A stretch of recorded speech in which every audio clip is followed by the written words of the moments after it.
చూడకుండా పోలీసులు, అది కూడా లేడీ కాదు జెన్ పోలీసు, థౌసండ్ ఎట్లా నెట్టాడంటే నా ప్రైవేట్ పార్ట్స్ కూడా టచ్ చేయి ఇట్లా గట్టిగా నోసేసాడు.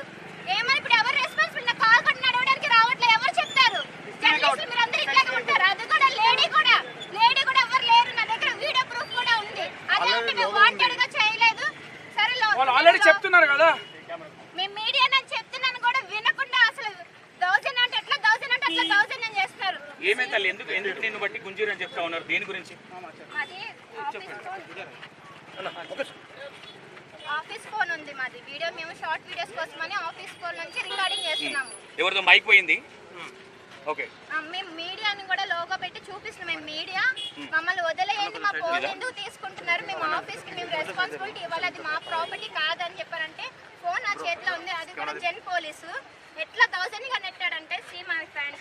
ఒక్కసారి చూడండి, అంటే ఇక్కడ జర్నలిస్టులకు బాయ్స్ కే సెక్యూరిటీ లేదు, కానీ లాస్ట్ కు లేడీస్ మీద కూడా వీళ్ళ దౌర్జన్యం ఏ విధంగా ఉందో ఆలోచించాడు.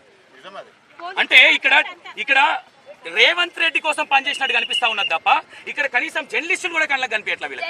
ఒక్కసారి చూడండి అమ్మాయి ఇక్కడ చూడండి ఒకసారి అమ్మాయిని, ఇక్కడ పైన జరిగింది అమ్మాయిది.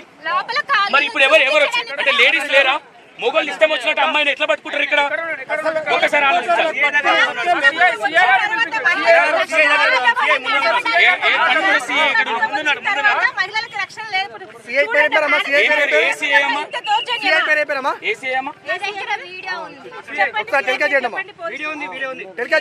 లేడీస్ పోలీస్ డిపార్ట్మెంట్ ఉంది కదా, వాళ్ళు కదా పట్టుకోవాల్సింది.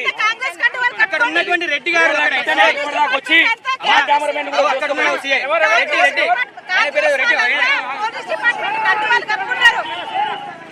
ఏడేడు ఆయన